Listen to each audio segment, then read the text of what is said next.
49 Welly ingin memakan masakan Yoyo. Merasa sedih di tengah kekecewaannya, merasa marah di tengah kesedihannya.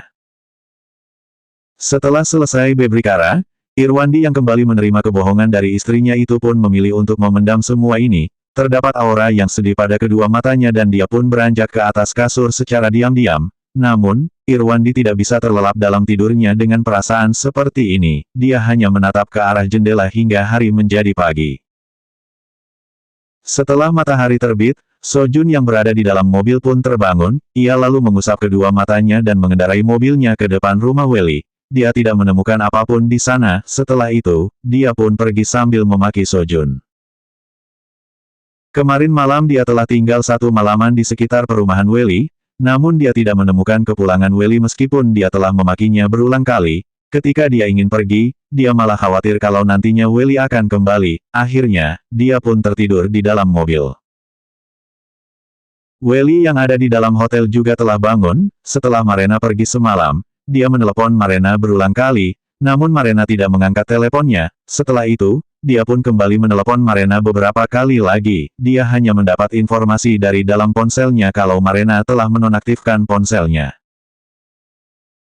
Welly berpikir beberapa saat, jika dilihat dari kondisi yang ada, Marena sepertinya telah merekam semua percakapan di antara mereka. Jikalau Marena melaporkan kasus ini kepada polisi, berarti ia akan melaporkan tentang hal yang mengancam dan mengganggu kehidupannya, ditambah lagi dengan melaporkan Welly yang telah mengganggu kehidupan privasinya tanpa izin tertentu. Hasil dari pemikiran Welly adalah dia akan memilih untuk membalas dendamnya kepada Sojun saja. Dia bisa melepaskan Marena dan dia harus segera menghubungi Yoyo sekarang. Setelah dia tidur sekasur dengan Yoyo, dia akan menyebar semua foto itu di kalangan perusahaan agar dendamnya terhadap Sojun terbalaskan. Dari hal ini juga bisa diketahui kalau Welly mempunyai mental yang lemah dan juga memiliki sifat yang teliti. Dia telah memikirkan efek dari setiap hal sebelum ia melakukan hal itu. Kalau tidak, dia juga tidak perlu menunggu hingga sekarang untuk membalas semua dendamnya. Setelah melihat jam, Welly pun merasa waktunya cukup dan dia pun segera bangkit dari kasurnya, lalu masuk ke dalam toilet untuk membersihkan tubuhnya. Setelah itu, dia pun keluar dari hotel dan memesan sebuah taksi untuk pulang ke rumahnya. Dia ingin mengganti pakaiannya terlebih dahulu, lalu pergi ke perusahaan. Setelah pulang ke rumahnya, Welly sedikit terbengong melihat kondisi yang kacau itu. Kenapa rumahnya bisa dibobol oleh pencuri? Ia lalu memeriksa sekeliling rumahnya dan juga memeriksa laci yang ada di dekat kasurnya. 2 juta yang ia simpan di sana tidaklah hilang, namun komputer yang ada di sana sudah tidak terlihat lagi. Uang itu tidaklah banyak dan komputer itu juga tidak mahal, karena itu bukan komputer asli. Namun Welly merasa ada yang tidak beres. Dia merasa kalau semua ini merupakan ulah Sojun. Namun jika ini semua adalah ulah Sojun, tidak ada gunanya Sojun membawa pergi komputernya. Semua foto itu Welly simpan di dalam emailnya dan ia juga tidak menyimpan foto-foto itu di dalam netdisknya. Seharusnya Sojun mengerti akan semua ini.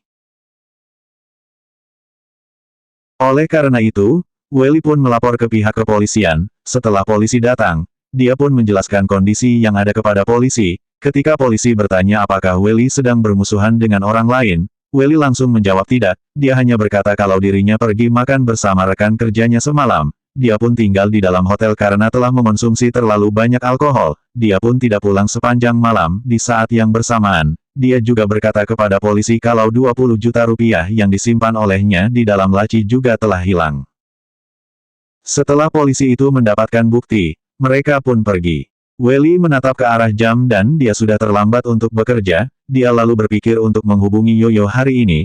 Oleh karena itu, dia pun menelepon pihak perusahaan dan berkata kepada mereka kalau dia ingin izin karena ingin menyelesaikan masalah keluarga yang mendadak. Setelah membereskan rumahnya, dia pun duduk sambil memikirkan kata-kata. Welly lalu menelepon Yoyo. Welly sudah mengenal Yoyo sejak lama dan ketika hubungannya dengan Sojun waktu itu masih tergolong baik. Welly pernah membawa Sanri, Sojun juga membawa Yoyo untuk makan malam bersama beberapa kali. Yoyo yang sedang bekerja itu pun mendengar nada dering dari ponselnya. Dia lalu mengeluarkan ponselnya dan melihat nama Welly di sana. Dia terbengong dan teringat kembali kalau dia adalah rekan kerja suaminya dan sudah pernah berkenalan. Hanya saja mereka sudah tidak berhubungan selama beberapa tahun. Yoyo pun mengangkat panggilan itu dengan sedikit ragi. Halo. Mendengar suara itu, Welly pun tersenyum. Halo, Yoyo, aku adalah Welly. Iya, jawab Yoyo, apakah ada hal penting, Welly? Hehe, aku ingin menraktirmu untuk makan bersama, apakah kamu punya waktu? Kenapa kamu tiba-tiba ingin menraktirku makan? Yoyo sedikit kebingungan, jika ada hal lain, katakan saja kepadaku melalui telepon. Aku ingin mengobrol denganmu tentang masalah Sojun. Melihat Yoyo bersikap seperti itu, Welly juga tidak ingin omong kosong lagi. Masalah tentang dia tidak lagi berhubungan denganku. Yoyo kembali berkata, sebaiknya kamu langsung pergi mencarinya saja. Suara Yoyo berubah menjadi begitu dingin, Welly pun merasa senang di dalam hatinya, dia pun berpura-pura menghela nafas sambil berkata, aku harus mengatakan semua ini kepadamu, karena aku memiliki bukti selingkuh tentangnya. Yoyo terkejut dan ia bertanya dengan panik, apakah itu benar? Tentu saja, kata Welly dengan pasti, jikalau kamu punya waktu, kita boleh makan bersama dan aku akan menunjukkan semua bukti itu kepadamu. Baiklah, aku akan menraktirmu makan siang ini, kata Yoyo dengan panik. Jikalau kamu ingin menraktirmu, kamu bisa memasak beberapa makanan untukku. Welly lalu tertawa dan berkata, aku mendengar kalau masakanmu sangatlah enak, hari ini adalah kesempatan yang sangat bagus.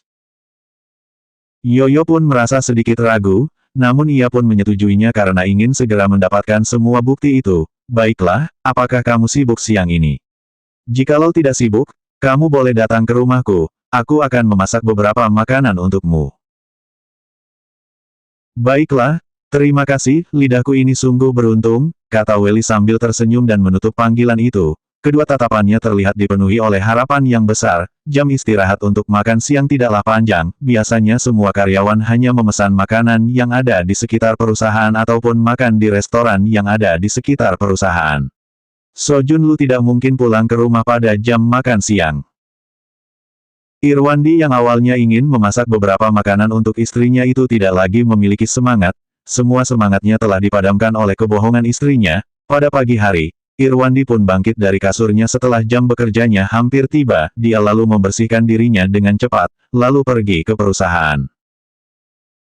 Setelah sampai di perusahaan, Irwandi tidak memiliki suasana hati yang cocok untuk bekerja. Setelah menunggu pukul 9 pagi, dia pun menelepon Leonardo dan bertanya apakah dia mendapatkan informasi tentang apa yang terjadi di dalam hotel semalam. Leonardo menjawab tidak dan dia berkata kalau dia akan menghubungi Irwandi jika mendapatkan informasi baru. Ketika hari hampir siang, Welly pun pergi ke pusat perbelanjaan untuk membeli 2 botol anggur merah. Dia lalu pergi ke rumah Sojun Lu, dia pun menekan bel, setelah itu dia pun bertemu dengan Yoyo yang datang untuk membuka pintu dan mempersilahkan dirinya masuk dengan sopan. Kamu cukup datang saja. Tidak perlu membawa barang lagi, kamu boleh membawanya kembali ketika kamu pulang nanti, kata Yoyo dengan segan, dia lalu pergi menyeduh teh dan meletakkan segelas teh itu di atas meja, dia pun membuka televisi sambil berkata, Welly, kamu boleh menonton televisi terlebih dahulu, masih ada 2 makanan yang harus aku masak, segera siap. Kita hanya berdua saja, tidak perlu serepot itu, kata Welly dengan segan, awalnya aku ingin menraktirmu untuk makan di luar, namun aku tiba-tiba terpikir akan masakanmu yang lebih lezat dibanding makanan di luar sana, namun aku malah membuatmu menjadi repot seperti ini. Ini tidak repot, kata Yoyo dengan tersenyum, aku juga ingin memakan masakanku sendiri. Dia lalu membalikkan badannya dan berjalan ke arah dapur, kamu menonton televisi saja. Melihat rambut Yoyo yang berayun di kepalanya, Welly bisa melihat jelas kemulusan pada lehernya dan itu terlihat begitu seksi dan menarik. Welly tidak lagi bisa menahan dirinya, dia pun tersenyum dan berkata, apakah ada yang bisa aku bantu? Sambil mengatakan itu, dia pun bangkit berdiri dan berjalan ke arah dapur. Hehe, Yoyo pun tersenyum segan, tidak ada yang bisa kamu bantu di sini, kamu cukup menonton televisi saja, ini segera siap. Welly tidak menjauh dan malah mendekat ke arah pintu dapur sambil menatap Yoyo dan bertanya, anakmu sudah memasuki sekolah dasar kan? Harus menunggu tahun depan, jawab Yoyo sambil sibuk memasak, dia baru saja berumur 6 tahun. Oh, Welly sengaja berkata dengan panik, aku salah mengingatnya, anakmu akan pulang untuk makan siang bukan? Bagaimana kalau aku pergi menjemputnya? Dia tidak pulang siang ini, kata Yoyo. Dia sekolah di taman kanak-kanak yang beroperasi sepanjang hari. Oh, jawab Welly. Ia kembali berkata, biaya sekolah untuk TK sekarang pastilah sangat mahal bukan? Itu hampir sama dengan biaya untuk kuliah, bahkan ada yang lebih mahal dari biaya kuliah. Saat ini, Welly sangatlah senang ketika mendengar anaknya tidak pulang siang ini. Dia sedikit tertarik melihat Yoyo yang sedang sibuk memasak itu. Penampilan Yoyo tidak sebaik Marena, namun tidak berbeda jauh. Mereka sama-sama merupakan perempuan yang berpenampilan cantik. Namun ada satu titik yang tidak bisa dibandingkan Marena dari Yoyo, yaitu sikap keibuannya. Mungkin ini dikarenakan Yoyo telah memiliki anak dan sudah menikah dalam waktu yang lama. Bentuk tubuh Yoyo terlihat lebih berisi, namun itu terlihat sangatlah seksi. Sifat keibuan ini membuat Yoyo terlihat semakin cantik dan juga membuat Welly semakin tertarik padanya. Dia hampir tidak bisa menahan dirinya, dia pun menahan dirinya untuk berdiri di sisi pintu dapur sambil mengobrol dengannya. Yoyo pun memasak dengan cepat, Welly pun memindahkan masakan Yoyo ke meja makan. Setelah itu, ia membuka anggur merah yang telah ia bawa sambil berkata, minumlah sedikit anggur merah ini. Aku masih perlu bekerja sore nanti, tolak Yoyo. Aku tidak akan meminum alkohol sekarang. Kamu boleh meminum sedikit saja, kata Welly. Kalau tidak, ini sedikit menyia-nyiakan masakan yang telah kamu sediakan. Yoyo yang awalnya terlihat ragu itu pun menyetujuinya. Kalau begitu, cukup satu gelas saja agar pekerjaanku sore nanti tidak terganggu. Sebenarnya, Yoyo sudah meminta izin pada perusahaannya. Dia pastilah tidak lagi ingin bekerja setelah menerima bukti selingkuh itu. Hanya saja dia tidak perlu mengatakan semua ini kepada Welly. Setelah menuang segelas anggur merah untuk Yoyo, Welly pun meletakkan botol anggur merah itu. Dia terlihat begitu tidak sabar untuk menyicipi masakan Yoyo. Setelah memakannya, dia pun memuji Yoyo, masakan ini sangatlah enak. Dia lalu mengangkat gelasnya dan berkata, terima kasih telah membiarkanku menyicipi masakan seenak ini. Sebenarnya kata enak yang ia maksudkan adalah Yoyo. Hehe, Yoyo tersenyum, tidak seperti pujianmu itu. Dia pun mengangkat gelasnya dan meminum beberapa teguk. Setelah mengobrol beberapa saat, Yoyo pun tidak bisa menahan dirinya untuk bertanya, Welly, kenapa kamu mempunyai bukti perselingkuhannya? Hais, Welly menghela nafas dan memasang ekspresi wajah sedih sambil berkata, apakah kamu masih mengingat mantan pacarku, San Riwan? Yoyo berpikir sebentar dan berkata, aku mengingatnya, dulunya kamu sepertinya memiliki seorang pacar yang bermargawan, ada apa? Welly kembali mengangkat gelasnya dan menghabiskan anggur merah itu sambil berkata, aku akan menceritakan sebuah cerita kepadamu. Setelah itu, Welly pun menceritakan semua masalah tentang dirinya dan juga Sanri. Dia juga berkata kalau Sanri meninggalkan riwayat buku hariannya. Sambil menceritakan itu, Welly pun menangis. Setengah dari tangisannya itu dikarenakan oleh Sanri dan setengah lagi dikarenakan ia ingin berpura-pura agar Yoyo percaya. Di tengah ini, dia juga menyuruh Yoyo untuk menemaninya minum beberapa gelas anggur merah. Setelah selesai mendengarkan semua itu, Yoyo pun menatap ke arah Welly yang sedang menangis itu sambil bertanya, kenapa kamu baru mengatakannya hari ini? Sanri bahkan sudah pergi, itu bisa menjadi buktinya. Welly pun kembali berkata dengan sedih, aku memilih untuk mengatakannya hari ini karena aku sudah mendapatkan bukti perselingkuhannya. Di mana? Tanya Yoyo dengan panik sambil menatap Welly. Welly pun menatap wajah Yoyo dan juga bagian dadanya yang berisi itu sambil berkata, di dalam ponselku. Cepat tunjukkan kepadaku. Sambil mengatakan itu, Yoyo pun meletakkan sumpitnya sambil mengulurkan tangannya yang putih mulus itu ke arah Welly. Aku datang ke sini untuk menunjukkan semua itu kepadamu, kata Welly sambil mengangkat kembali gelasnya dan berkata, namun, kita bisa melihatnya setelah selesai makan nanti, kalau tidak, kamu nantinya tidak akan memiliki niat untuk makan lagi. Yoyo juga mengangkat gelasnya dan berkata, kalau begitu, mari kita habiskan segelas anggur merah yang terakhir ini. Setelah mengatakan itu, dia pun menghabiskan anggur merah itu. Baiklah, Welly juga melakukan hal sama, dia lalu mengeluarkan ponsel dari dalam kantongnya dan membuka galeri pada ponsel itu. Dia pun bangkit berdiri dan berjalan ke sisi Yoyo lalu memberikan ponsel itu kepadanya. Yoyo yang baru saja menerima ponsel itu pun mulai melihat dan bertanya, dari mana asalnya foto ini? Siapa wanita ini? Welly lalu memiringkan pinggangnya dan mendekat ke wajah Yoyo sambil menunjuk ke arah ponsel dan menjelaskannya, ini di kota Hainan dan terjadi beberapa waktu lalu, aku melihat kejadian ini secara kebetulan ketika aku berada di kota Hainan. Di saat yang bersamaan, dia menarik nafas yang dalam dan mencium aroma tubuh Yoyo sambil berkata, wanita ini bernama Marena, dia bekerja di salah satu perusahaan dan dia juga telah memiliki suami. Ketika melihat wanita itu begitu dekat dengan So Jun Lu dan mereka bergandengan tangan masuk ke dalam hotel, Yoyo pun mulai menangis, ia lalu meletakkan ponsel itu sambil menelungkup di atas meja. Melihat Yoyo yang cantik itu menangis, Welly sedikit terbengon dan mulai mengelus punggungnya, dia menepuknya beberapa kali dan berkata, kamu tidak perlu merasa sedih, mungkin saja ada salah paham, kamu boleh bertanya kepada So Jun ketika ia pulang nanti. Setelah mendengar perkataan Welly, Yoyo menangis semakin keras. Welly pun merangkul Yoyo dengan pelan. Yoyo yang sedang bersedih hati itu merasa memiliki andalan sekarang, dirinya yang duduk di atas kursi itu pun mulai menyandarkan tubuhnya ke dalam pelukan Welly. Sambil merangkul Yoyo, Welly bisa merasakan besarnya dada Yoyo. Welly mulai tidak bisa menahan dirinya dan dia semakin merapatkan pelukan itu. Di saat yang bersamaan, dia juga membayangkan alangkah baiknya jika tubuh Yoyo bisa menimpa dirinya. Welly pun mencium rambut Yoyo sambil meraba sekujur tubuhnya, dia pun tidak berhenti untuk menghibur Yoyo. Perlahan, reaksi Welly semakin panas dan juga keras. 50 Welly memenangkan Yoyo. So Jun tidak makan siang saat ini, dia mencari sebuah alasan untuk datang ke toko komputer dan menghabiskan banyak uang.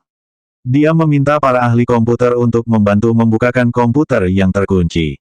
Tanpa sepengetahuannya, Welly yang bergairah telah mendekap tubuh montok istrinya yang cantik di dadanya sambil menghiburnya. Yoyo yang menangis dalam waktu yang lama di pelukan Welly, tangis sesenggukan perlahan-lahan mereda, ia juga menyadari sepasang tangannya melingkari pinggang Welly, serta kepala dan tubuhnya melekat di dada Welly.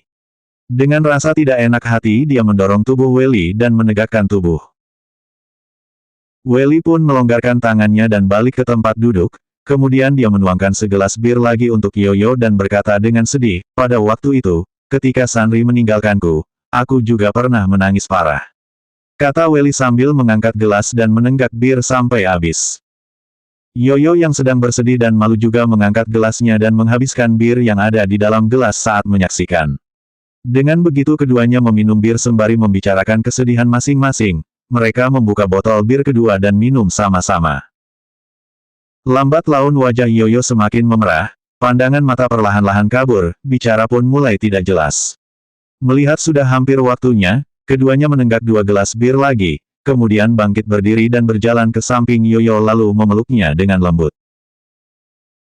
Yoyo terpana tiba-tiba dipeluk oleh Welly, dia memberontak, Welly yang saat ini sudah sangat bergairah. Bagaimana ia bisa melepaskannya? Sebaliknya, dia justru memeluknya lebih erat lagi. Kedua tangannya menjelajahi tubuh montoknya dari atas hingga ke bawah. Segera tubuh Yoyo yang telah lama hampa kini bereaksi dengan kuat. Batinnya memiliki niatan untuk membalas dendam kepada sang suami. Dengan perlahan tenaga untuk memberontak sekarang telah menyusut banyak dan tubuhnya melemas.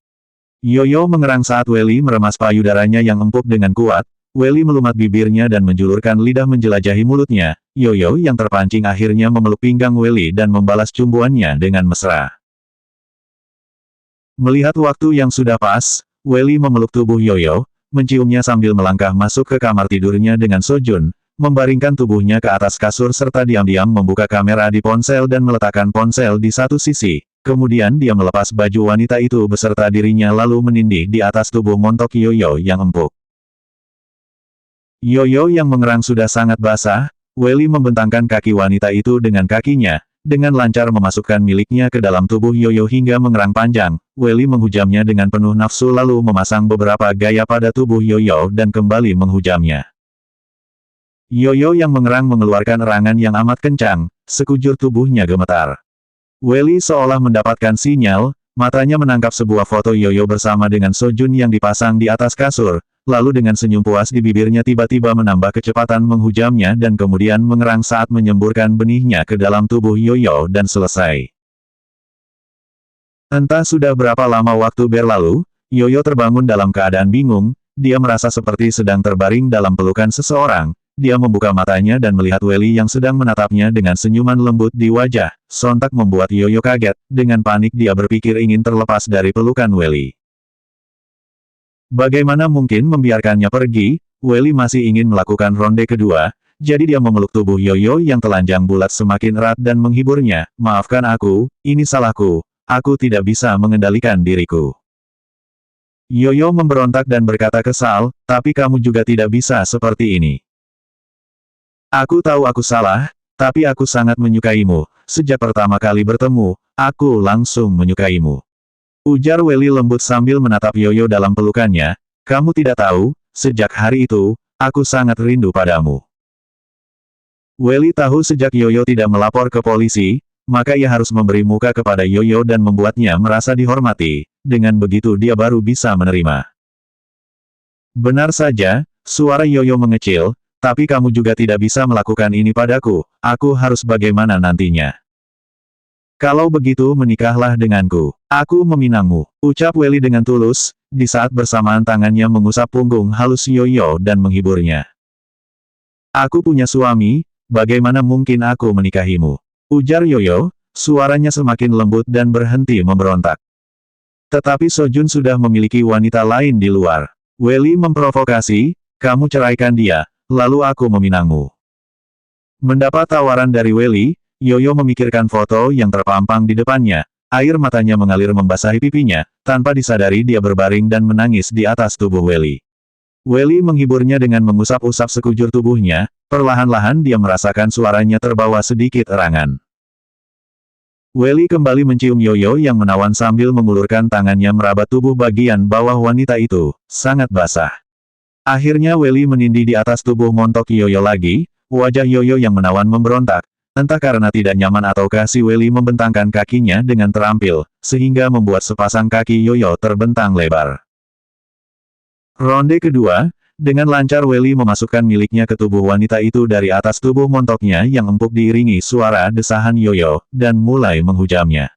Ketika sepasang tangannya memeluk Welly dengan erat, bahkan mengerang dengan suara kencang. Welly tidak berhenti, dia memutar tubuh Yoyo dengan wajahnya menghadap ke kasur, menarik sepasang tangannya ke belakang, menghujamkan miliknya hingga terdorong ke depan sampai-sampai membuat kepalanya terangkat. Welly menghujamnya dengan sekuat tenaga dari belakang. Di ruangan kantor Irwandi saat ini, dengan pintu ruangan yang tertutup, dia menjawab panggilan telepon Leonardo. Halo, Tuan Leonardo, apakah sudah ada informasi? Sudah ada, sahut Leonardo dari seberang. Kami menyelidiki ini. Marena memasuki Hotel Melati, lantai 3 kamar nomor 307 selama hampir 1 jam. Pemilik kamar itu bernama Welly. Dari penyelidikan kami, dia dan Sojun sama-sama dari perusahaan Asia Top. Bagaimana bisa dua laki-laki dari satu perusahaan yang sama? Tanya Irwandi heran. Kemudian dia tiba-tiba bertanya, ada hubungan apa antara Marena dengan Welly ini? Dalam benak Irwandi saat ini memikirkan hal yang mengerikan. Tak mungkin kan istrinya berselingkuh dengan dua pria. Untuk sementara kami belum menyelidiki hal ini. Leonardo ragu sesaat kemudian berkata, tapi kami mendapat sebuah informasi yang mengatakan bahwa Welly kemarin berhasil mengajukan tawaran untuk posisi kompetitif di perusahaan. Sementara kali ini Sojun yang bersamaan berencana berpartisipasi dalam persaingan posisi, tetapi pada akhirnya dia berinisiatif mengundurkan diri dari persaingan sehari sebelumnya. Irwandi berpikir sejenak dan bertanya, apakah kamu punya nomor telepon Welly? Apa yang akan kamu lakukan? Tanya Leonardo. Aku ingin menghubunginya, ucap Irwandi langsung, aku rasa, mungkin ada sesuatu di dalamnya. Masuk akal, dia tidak mungkin memacari dua pria secara bersamaan. Beberapa lama kemudian Leonardo yang ragu-ragu akhirnya berkata, Tuan Irwandi, aku ada nomornya, tapi aku harap kamu tidak menghubungi Welly terlebih dahulu, karena hal itu akan memengaruhi pekerjaan penyelidikan kami. Dia berhenti sejenak dan lanjut berkata, dalam penyelidikan kami sebelumnya, banyak laki-laki atau perempuan yang memacari dua bahkan lebih orang. Hal seperti ini banyak terjadi. Irwandi merasa kesal saat mendengar perkataan Leonardo disertai batin yang terluka, dadanya seolah dihantam pukulan keras. Kamu tenang saja, Aku tidak akan mengganggu pekerjaan penyelidikan kalian. Jika hal itu sampai memengaruhi pekerjaan kalian, aku tetap akan membayar biaya kalian dengan sesuai dan tidak akan menyalahkan kalian. Leonardo ragu sejenak sebelum akhirnya berkata, aku harap Tuan Irwandi jangan sampai memengaruhi penyelidikan kami. Nomor Welly adalah xxx.xxx 139. Selesai telepon, Irwandi menyalakan sebatang rokok dan menyender di kursi sambil mengernyitkan keningnya untuk berpikir. Mengapa istrinya mau pergi ke hotel Melati tadi malam? Selain itu, dia di sana sampai 1 jam, waktu 1 jam ini sempat untuk melakukan aktivitas ranjang. Jangan-jangan istrinya benar-benar berselingkuh dengan 2 pria bersamaan, tapi tak mungkin di satu perusahaan yang sama, dengan begitu akan mudah bocor. Lalu apa alasannya? Dia berpikir sejenak kemudian menegakkan tubuhnya. Karena dia menduga hanya ada satu kemungkinan. Apakah kekasih sang istri yang sebenarnya adalah Welly, lalu istrinya mengkhianati Sojun demi mewujudkan tujuan Welly agar Sojun berinisiatif mengundurkan diri dari persaingan? Hal ini masuk akal juga. Pada akhirnya istrinya mau berkhianat demi Welly, tentu saja itu bisa jadi dia membohongi dirinya selama setengah tahun adalah untuk janjian dengannya untuk pergi ke hotel. Irwandi memencet rokoknya dengan kuat ke asbak dan mengepalkan tangannya dengan erat, matanya memancarkan tatapan dingin. Dia berpikir sejenak lalu meninggalkan perusahaannya dan mendatangi perusahaan Asia Top, lantas menghubungi telepon Welly. Tidak lama sebelumnya saat Welly dan Yoyo memasuki ronde kedua, saat dia memeluk tubuh lemas Yoyo masuk ke dalam kamar mandi untuk membantu membersihkan tubuhnya, nafsu kembali merambat dirinya, keduanya mandi dengan penuh gairah. Welly mewujudkan harapan memasukkan miliknya sebanyak 3 kali. Saat Welly berjalan keluar untuk meninggalkan rumah Yoyo, dia memutar kepalanya dan melihat pintu besar yang sudah tertutup. Sudut bibirnya menyeringai puas, dalam benaknya masih terngiang-ngiang gaya dan pesona Yoyo. Dia memikirkan kembali saat dirinya akan pergi, Yoyo yang kelelahan memaksakan diri untuk berdiri di sana, wajahnya yang kemerahan disertai tatapan dingin. Dia berkata bahwa kali ini dia bersenang-senang karena ingin balas dendam kepada suaminya, dia tidak akan menemui dirinya lagi dan menganggap seolah-olah tidak terjadi apa-apa. Sekujur tubuh Welly lemas hingga berjalan terlatih-tatih, dia menoleh dan melihat ke rumah Yoyo lagi, matanya menunjukkan keserakahan dan keinginan. Batinnya menghina, apakah semua terserah padamu? Pada saat ini teleponnya berdering, Welly mengeluarkan ponselnya dan melihat panggilan di layar ponsel menampilkan sederet nomor lokal yang tidak dikenal. Tanpa peduli panggilan langsung terhubung. Halo, ini siapa ya? Apa benar kamu Welly dari perusahaan Asia Top? Tanya Irwandi dengan nada dingin. Setelah mendapat pembenaran dari Welly, Irwandi berkata dingin, aku adalah suami Marena. Dan sekarang, aku sedang berdiri di depan perusahaanmu. Raut wajah Welly mendadak berubah drastis. Selanjutnya 51 menghadapi selingkuhan istri.